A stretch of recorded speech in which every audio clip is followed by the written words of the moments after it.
Hi,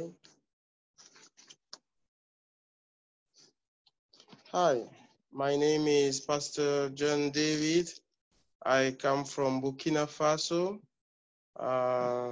Today, we welcome you to I read the whole Bible every year.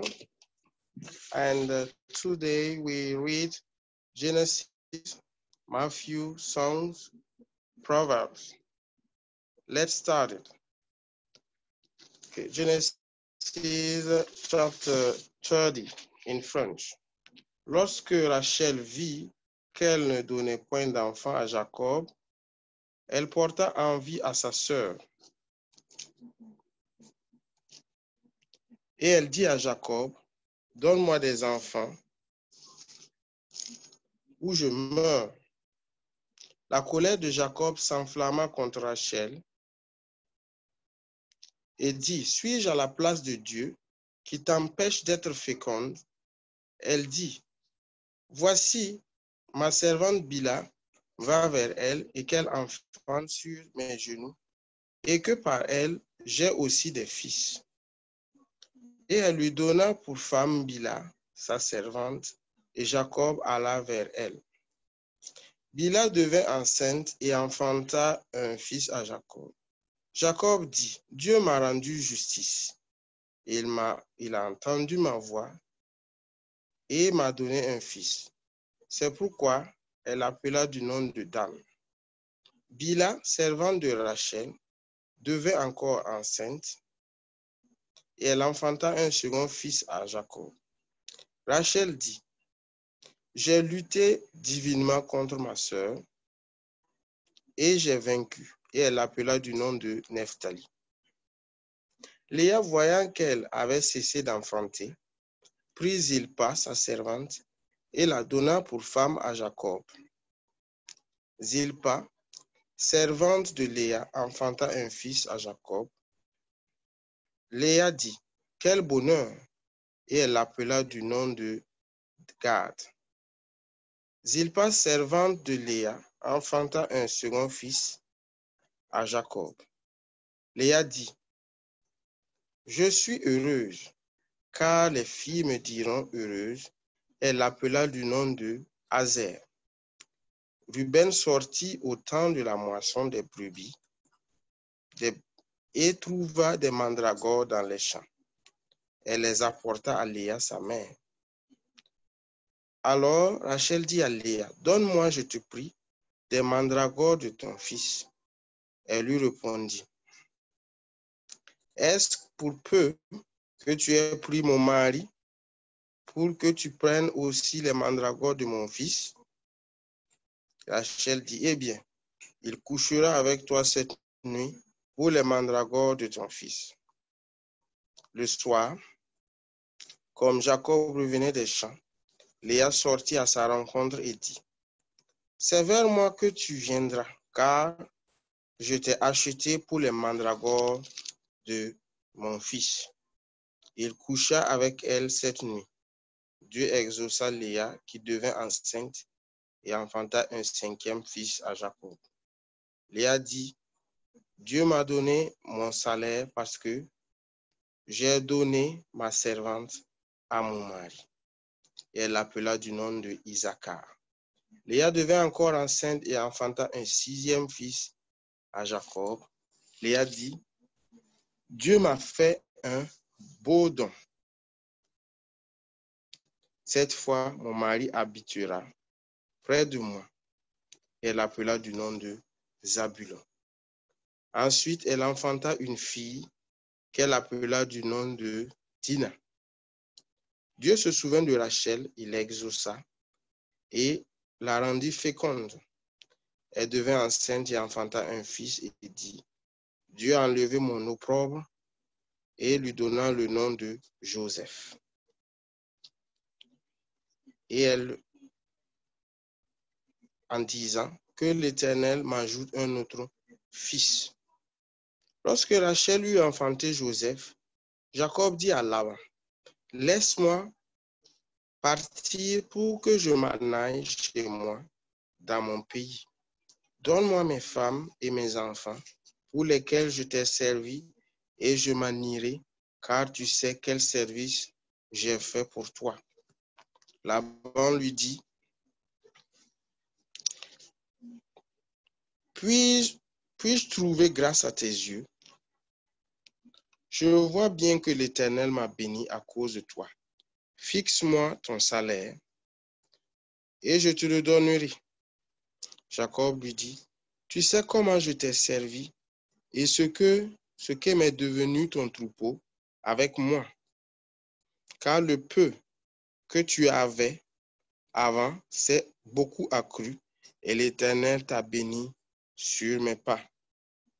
Maintenant, quand travaillerai-je aussi pour ma maison? » Laban dit, « Que te donnerai-je? » Jacob répondit, « Tu me donneras rien. Tu ne me donneras rien. Si tu consens à ce que je vais te dire, je ferai paître encore ton troupeau et je le garderai. Je parcourrai aujourd'hui tout le troupeau, mais à part parmi les brebis, tout taillon tacheté et marqueté, et tout taillon noir. Et parmi les chèvres, ce qui est marqueté et tacheté, ceci sera mon salaire. Ma droiture répondra pour moi demain, quand tu viendras voir mon salaire. Tout ce qui ne sera pas tacheté et marqueté parmi les chèvres et noir parmi les haillons, ce sera de ma part un vol. Laban dit, eh bien, qu'il en soit selon ta parole. Ce même jour, il mit à part des boucs rayés et marquetés, toutes les chèvres tachetées et marquetées, toutes celles qui avaient du blanc, et tout ce qui était noir parmi les brebis, il les remit entre les mains de ses fils. Puis, il mit l'espace de 3 journées de chemin entre lui et Jacob fit paître le reste du troupeau de Laban. Jacob prit des branches vertes de peuplier, d'amandier et de plantal. Il pela des bandes blanches, mettant à nu le blanc qui était sur les branches. Puis, il plaça les branches qu'il avait pelées dans les auges, dans les abreuvoirs, sous les yeux des brebis qui venaient boire, pour qu'elles entrassent en chaleur en venant boire. Les brebis entraient en chaleur près des branches, et elles faisaient des petits, tachetés et marquetés. Jacob séparait les haillons et les mettait ensemble, et il mettait ensemble ce qui était rayé, tout ce qui était noir dans le troupeau de Laban. Il se fit ainsi des troupeaux à part, qu'il ne réunit point au troupeau de Laban. Toutes les fois que les brebis vigoureuses entraient en chaleur, Jacob plaçait les branches dans les auges sous les yeux des brebis pour qu'elles entrassent en chaleur près des branches. Quand les brebis étaient chétives, il ne les plaçait point, de sorte que les chétives étaient pour Laban et les vigoureuses pour Jacob. Cet homme devint de plus en plus riche et il eut du menu bétail en abondance, des servantes et des serviteurs, des chameaux et des ânes. Genèse chapitre 31. Jacob entendit les propos des fils de Laban qui disaient, Jacob a pris tout ce qui était à notre père et c'est avec le bien de notre père qu'il s'est acquis toute cette richesse. Jacob remarqua aussi le visage de Laban et voici, il n'était plus envers lui comme auparavant. Alors l'Éternel dit à Jacob, retourne au pays de tes pères et dans ton lieu de naissance, et je serai avec toi. Jacob fit appeler Rachel et Léa, qui étaient au champ vers son troupeau, et leur dit, je vois au visage de votre père qu'il n'est plus envers moi comme auparavant, mais le Dieu de mon père a été avec moi. Vous savez vous-même que j'ai servi votre Père de tout mon pouvoir. Et votre Père s'est joué de moi et a changé 10 fois mon salaire. Mais Dieu ne lui a pas permis de me faire du mal. Quand il disait, les tachetés seront ton salaire, toutes les brebis faisaient des petits tachetés. Et quand il disait, les rayés seront ton salaire, toutes les brebis faisaient de petits rayés. Dieu a pris à votre Père son troupeau et me l'a donné. Au temps où les brebis entraient en chaleur, je levai les yeux et je vis en songe que les boucs qui couvraient les brebis étaient rayés, tachetés et marquetés. Et l'ange de Dieu me dit, Jacob. Et je répondis, me voici. Et il dit, lève les yeux et regarde. Tous les boucs qui couvrent les brebis sont rayés, tachés et marquetés, car j'ai vu tout ce que tu as fait là-bas. Je suis le Dieu de Bethel, où tu as oint un monument et tu as fait un vœu. Maintenant, lève-toi, sors de ce pays et retourne au pays de ta naissance. Rachel et Léa répondirent et dirent, avons-nous encore une part et un héritage dans la maison de notre Père? Ne sommes-nous pas regardés par lui comme des étrangers, puisqu'il nous a vendus et a mangé toutes les richesses que Dieu a ôtées à notre Père appartiennent à nous et à nos enfants. Fais maintenant tout ce que Dieu t'a dit. Amen. Maintenant, nous lisons dans Matthieu, au chapitre 10.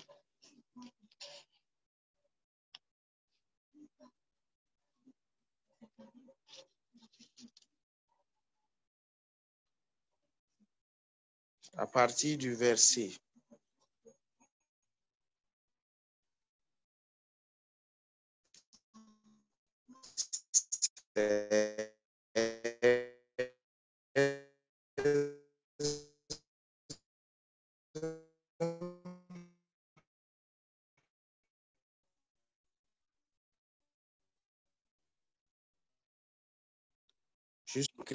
mettez-vous en garde contre les hommes, car ils vous livreront aux tribunaux. Ils vous battront de verges dans leur synagogue et vous serez menés à cause de moi devant des gouverneurs, devant des rois, pour servir de témoignage et à eux et aux païens. Mais quand on vous livrera, ne vous inquiétez pas de la manière dont vous parlerez, ni de ce que vous direz, car ce que vous aurez à dire vous sera donné à l'heure même. Ce n'est pas vous qui parlerez, mais l'Esprit de votre Père qui est en vous. Nous lisons dans Psaume, au chapitre 12.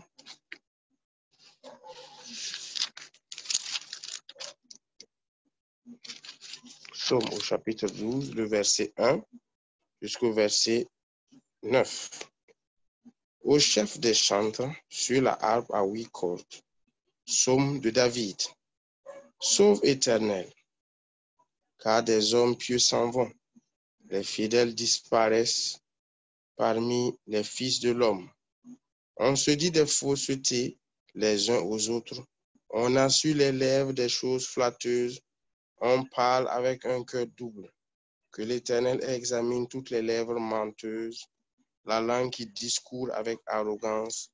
Ceux qui disent, nous sommes puissants par notre langue. Nous avons nos lèvres avec nous. Qui serait notre maître? Parce que les malheureux sont opprimés et les pauvres gémissent. Maintenant, dit l'Éternel, je me lève, j'apporte le salut à ceux contre qui l'on souffre. Les paroles de l'Éternel sont pures. Un argent éprouvé sur une terre, au creuset et 7 fois épuré. Toi, Éternel, tu les garderas Tu les préserveras de cette race à jamais. Les méchants se promènent de toutes parts quand la bassesse règne parmi les fils de l'homme. Amen. Continuons à lire dans Proverbes au chapitre 3, à partir du verset 13 jusqu'au verset 18. Proverbes chapitre 3, verset 13 à 18. Il est écrit: Heureux l'homme qui a trouvé la sagesse et l'homme qui possède l'intelligence, car le gain qu'il procure est préférable à celui de l'argent, et le profit qu'on en tire vaut mieux que l'or. Elle est plus précieuse que les perles, elle a plus de valeur que tous les objets de prix. Dans sa droite est une longue vie, dans sa gauche la richesse et la gloire. Toutes ses voies sont agréables et tous ses sentiers sont paisibles. Elle est un arbre de vie pour ceux qui la saisissent, et ceux qui la possèdent sont heureux. Amen. Amen. You know, I know a few French words. I caught some of that avec vous, which is with you. I caught a couple other ones when you said three. I know that's stress, right? That is Three trois is three. Okay. And I also know merci beaucoup. Merci beaucoup. Merci beaucoup. Yes. Thank you so much. You read that so wonderfully. So for the interview part, do you want to do that in English or French? Okay. In English. In English. Okay, here we go. Yeah. Okay, so we will continue. My first question that I had for you, Pastor David, is for those of our viewers who are not familiar with Burkina Faso, don't know where the country is, where it's located, know anything about it. Can you give us a brief history about your country? Okay. Burkina Faso is a little country. It's located in West Africa. We are close from Ivory Coast, Ghana, Togo, Benin. Its capital is Ouagadougou, and the population in Burkina Faso is about 20 million in all the country. And in the country we have 60% of the population is Muslim, and the 40% is shared by Catholics and evangelical and animists. So it's the traditional religions, but the most part of the population is Muslim in our country. Wow, I didn't know that. Wow, that's interesting. And before you came on, I know you were telling me about the language of the country. Can you speak about that a little bit? Yeah, in the Burkina Faso, we speak, the official language is French, because we are colonized by France. So the official language speak in the school and write in the school is French. But we have also many dialects in the country. We have about 40 dialects in the country. So because we have many ethnicities in the country. Some are Mosis and they speak More, and there are other language like Jula, but the official language is French. It depends from where you come. If you come from the center of Burkina Faso, the traditional language, the native language is More. But if you come like from the east, it's Jula. If you come from the north, it's Fulfulde. So there is many languages. It depends from where you come in the country. Where you come from the country, you speak the language, the native language, but the official language that everybody is supposed to know and supposed to write is French. Wow, thank you for sharing that. And so I know that you are a pastor. Tell us a little bit about your ministry there and the need. Okay, I am pastor from Assembly of God, and in the 1921, the Assembly of God come from United States in Ouagadougou to preach the gospel. So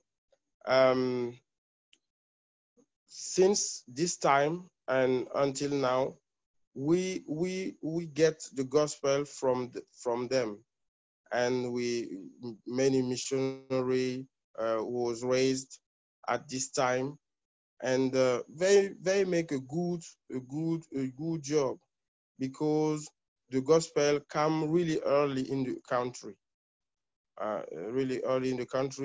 and I am a pastor from this denomination, Assembly of God, and we have a church. I am pastor in the church. We begin this church in 2016.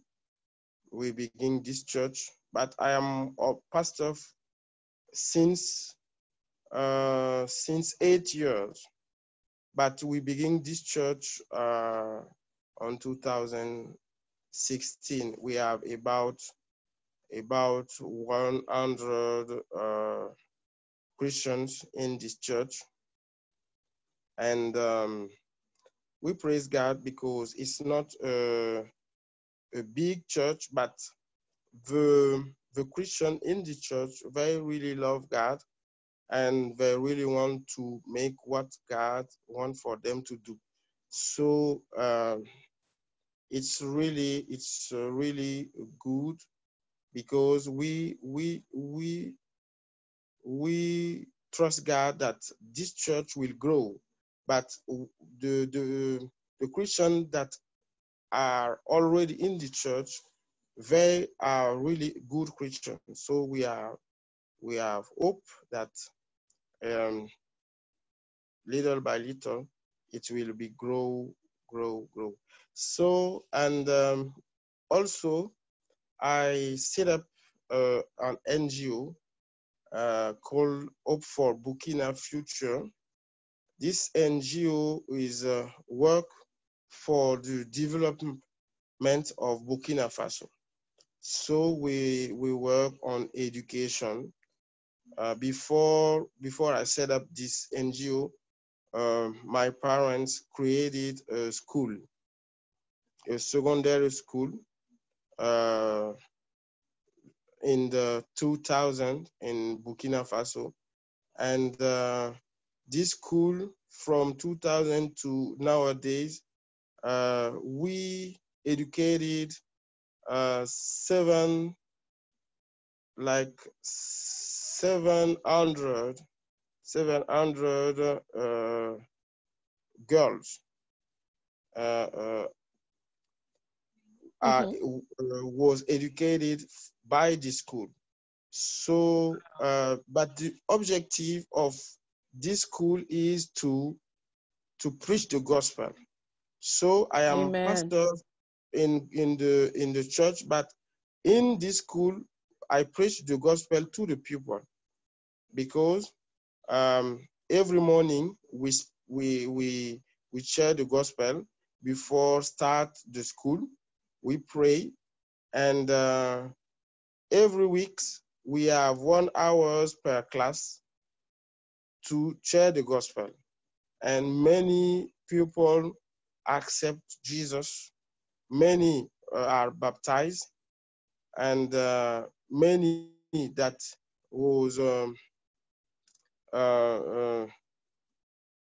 terrorized by demons.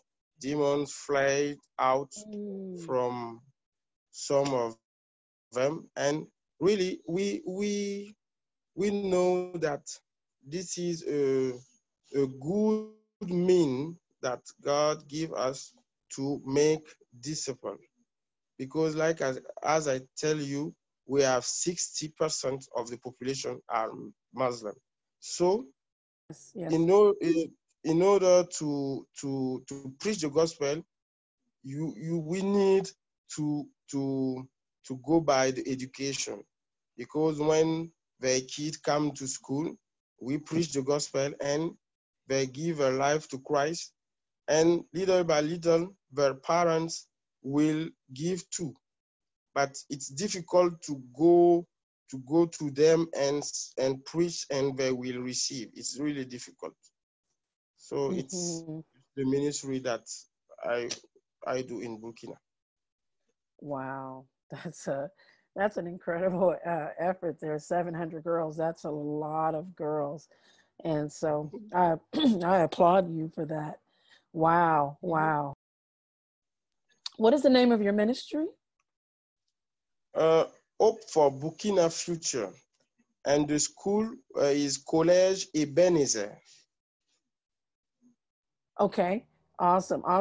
So guys, I'm gonna have Pastor David send me all of that information on paper, because another part of what we're doing here is we're supporting ministries, especially the people that come on and read. I believe that they are, like I said, hand chosen by God to continue this carrying out God's mission in the earth, which we know is not only to spread the gospel, but to help the poor, the needy, the widows, orphans, help bring education, literacy programs, clean water, all of those things. And so I'm going to have Pastor David leave me all of his information, so you'll know exactly how to reach him if you want to partner with him and some things he's doing right there in Burkina Faso. Yes, amen, amen. Well, I'm going to get out of here. Guys, you're listening to I Read the Whole Bible Every Year. Man, we just went international with this thing. You're our first international reader. So I thank God for that. I'm going to make sure I get you this YouTube link that you can share, with your congregation and other people that are French speaking, because this is what we're doing. We're pushing God's word forward through reading the Bible every year and every day. So I really, really appreciate that. Hold on one second. Okay.